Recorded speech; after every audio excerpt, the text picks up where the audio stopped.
Aujourd'hui, je vais vous expliquer comment faire un diagramme en arbre. Il permet de représenter les résultats possibles d'une expérience aléatoire à une ou plusieurs étapes. On se rappelle qu'aléatoire, ça veut dire au hasard. Exemple, un jeu de hasard consiste à faire tourner les deux roues suivantes. Si le résultat obtenu sur la roue de gauche est supérieur à celui obtenu sur la roue de droite, la personne gagne. Donc, supérieur, ça veut dire plus grand. Donc, si le résultat obtenu sur la roue de gauche est supérieur à celui ou sur la roue de droite, la personne gagne. Donc, on dit ici, trace le diagramme en arbre et trouve les probabilités de gagner à ce jeu. Donc, je vais aller écrire ici roue gauche, roue droite. Donc, la première question qu'on doit se poser lorsqu'on fait un arbre de probabilité, on doit se demander, il y a combien d'étapes? Donc, qu'est-ce que je dois faire? Je dois tourner la roue de gauche et ensuite, je dois tourner la roue de droite. Donc, ça veut dire que j'ai 2 étapes. Donc, ce que je vais faire, je vais aller m'écrire un titre pour mes étapes. Roue gauche, roue droite. Une fois que j'ai déterminé le nombre d'étapes que j'ai, je dois trouver le nombre de résultats par étape. Donc, si je pars de la roue de gauche, combien j'ai de résultats possibles? J'en ai 3. J'ai 5, 10, 15. Donc, c'est maintenant que je vais faire un arbre de probabilité en partant ici d'un point et je vais aller faire des branches à mon arbre. Et comme j'ai 3 résultats possibles sur la roue de gauche, je vais faire 3 branches. Il faut quand même se garder de l'espace lorsqu'on fait un arbre de probabilité. Si je reviens, on disait que les résultats possibles, c'était 5, 10 et 15. Donc, c'est ce que je vais aller écrire ici. 5, 10 et 15. Par la suite, je dois partir de chacun des résultats de la roue de gauche et simuler, si j'ai obtenu, exemple 5 sur la roue de gauche, quels seraient les résultats possibles une fois que je tourne ma roue de droite? Donc, j'en ai 4. J'ai 5, 10, 15, 20. Donc, je vais faire 4 branches. 1, 2, 3, 4. Et je vais aller écrire les résultats. 5, 10, 15, 20. Maintenant, je vais aussi réfléchir, si à la place, j'avais obtenu 10 sur la roue de gauche, ce serait quoi mes résultats possibles sur la roue de droite? Bien, j'aurais encore 4 résultats possibles qui seraient, pas très longs. Encore une fois, mes résultats seraient 5, 10, 15 et 20. Je continue en me disant, oh, peut-être que je pourrais avoir obtenu sur ma roue de gauche 15. Donc, quel résultat pourrais-je obtenir sur la roue de droite? Si sur la roue de gauche, j'ai obtenu 15, j'aurai encore 4 résultats possibles.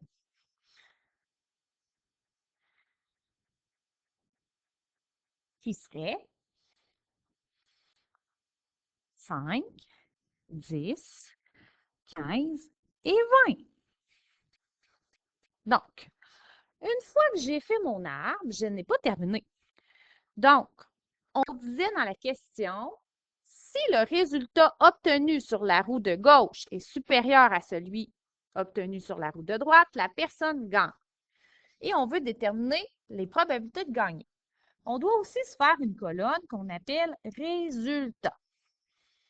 Lorsqu'on écrit les résultats, on les écrit entre parenthèses. Donc, on suit le chemin. Je pourrais obtenir 5, 5. On essaie de les aligner le plus possible. 5, 10. 5, 15. Et 5, 20. Ensuite, si j'avais obtenu à la place sur la roue de gauche 10, ben je commence. 10, 5. 10, 10. 10, 15. Et 10, 20. Je continue. C'est sur la roue de gauche, j'avais obtenu 15 en premier. Et par la suite, sur la roue de droite, je pourrais avoir 5. Donc, 15, 5. 15, 10. 15, 15. Et 15, 20. Donc, je retourne voir la question qui est, je veux un résultat sur la roue de gauche plus grand que celui sur la roue de droite. Donc,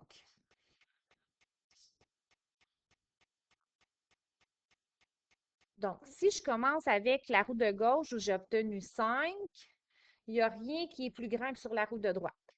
Par contre, si je m'en vais et je suis le chemin roue de gauche où j'ai obtenu 10, ben, je vais avoir le résultat 10, 5 qui me dit que la roue de gauche, le résultat est plus grand que sur la roue de droite.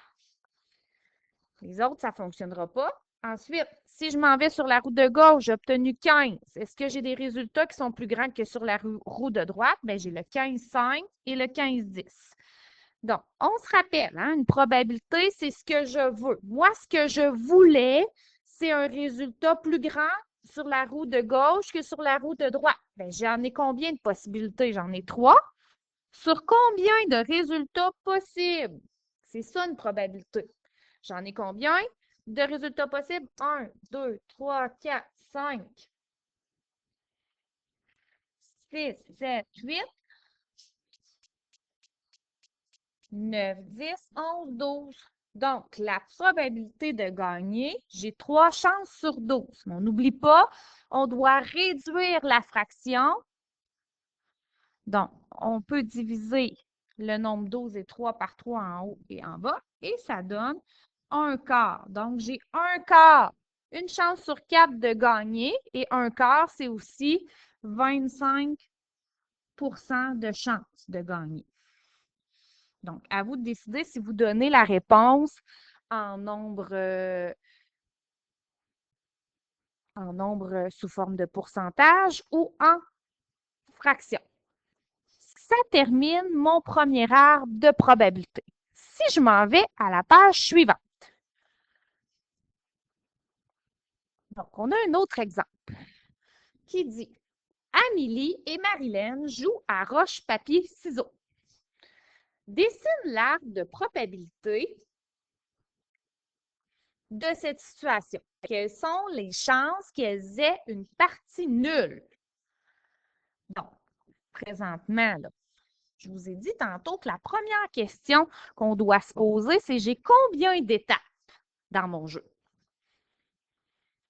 On a 2 personnes qui jouent. Hein, tantôt, c'était des roues qu'on tournait. Bien là, c'est les 2 personnes qui doivent prendre des décisions. On a Amélie et Marilyn. Donc, mes étapes, j'en aurais 2. Amélie qui prend une décision, Marilyn qui prend une décision. Donc, on va écrire Amélie, Marilyn. Et là, on doit se poser la question, j'ai combien de choix à chacune des étapes? Bien, Amélie, elle a le choix entre roche, papier, ciseaux, puis Marilyn, elle a le choix entre roche, papier, ciseaux. Donc, ils ont 3 choix chacune. Donc, on se rappelle l'arbre de probabilité. Je me fais un point à peu près au centre ici et je me fais mes branches. Donc, une première branche, deuxième branche et une troisième branche. Donc, je m'en vais écrire pour Amélie. Elle peut avoir R pour roche, P pour papier, C pour ciseaux. Maintenant, je dois réfléchir encore là. Si Amélie, elle a obtenu roche, elle, en premier, Ben, c'est quoi les choix de Marilyn, elle? C'est encore roche, papier, ciseaux. Et on revient dans le cas où Amélie aurait obtenu papier. Quand elle a fait son choix, ben Marilyn, qu'est-ce qu'elle aurait comme choix? Elle aurait encore comme choix roche, papier ou ciseaux. Même chose, si le résultat obtenu par Amélie était ciseaux, ça elle a choisi ça, ben qu'est-ce qui peut se passer avec Marilyn? Elle a encore trois possibilités, soit roche, papier, ciseaux. Donc, c'est les choix possibles. Et là, maintenant, mon objectif, c'est d'aller me faire une colonne avec mes résultats possibles pour pouvoir répondre à la question quelle est la probabilité d'avoir une partie nulle. Donc, si je suis le chemin, Amélie a obtenu roche, Marilyn peut obtenir roche. Amélie a obtenu roche, Marilyn avait obtenu papier, Amélie a obtenu roche, Marilyn a obtenu ciseaux. J'ai l'autre cas. Amélie aurait obtenu papier. Marilyn roche. Amélie a obtenu papier. Marilyn aussi papier. Amélie a obtenu papier. Marilyn ciseaux. Je continue en bas. Si Amélie obtient ciseaux, Marilyn peut obtenir roche. Amélie obtient ciseaux, Marilyn peut obtenir papier. Et Amélie obtient ciseaux, Marilyn pourrait aussi obtenir ciseaux. Donc, allons voir. On va avoir une partie nulle. Donc, on va aller souligner dans quel contexte on a une partie nulle. Ben, si Amélie et Marilyn font roche-roche, c'est nul. Si elles font papier-papier, c'est nul. Et si elles font ciseaux-ciseaux, c'est aussi une partie nulle. Donc, je regarde, hein, la probabilité, c'est ce que je veux sur mon total. Ben, ce que je veux, c'est une partie nulle. J'ai 3 chances. Sur un total de combien? Je compte. 1, 2, 3, 4, 5, 6, 7, 8, 9. Bien, 3 chances sur 9. On se rappelle qu'on doit réduire notre fraction. Donc, 3 sur 9, ça se divise par 3 en haut et en bas. Donc, j'ai une chance sur 3 d'avoir une partie nulle. Et une chance sur 3, c'est aussi égal à 33,3 périodiques pour cent. Donc, je vous dirais là qu'on va quand même privilégier la réponse sous forme de fraction. Donc, en espérant avoir pu vous aider à bien comprendre l'arbre de probabilité. Merci.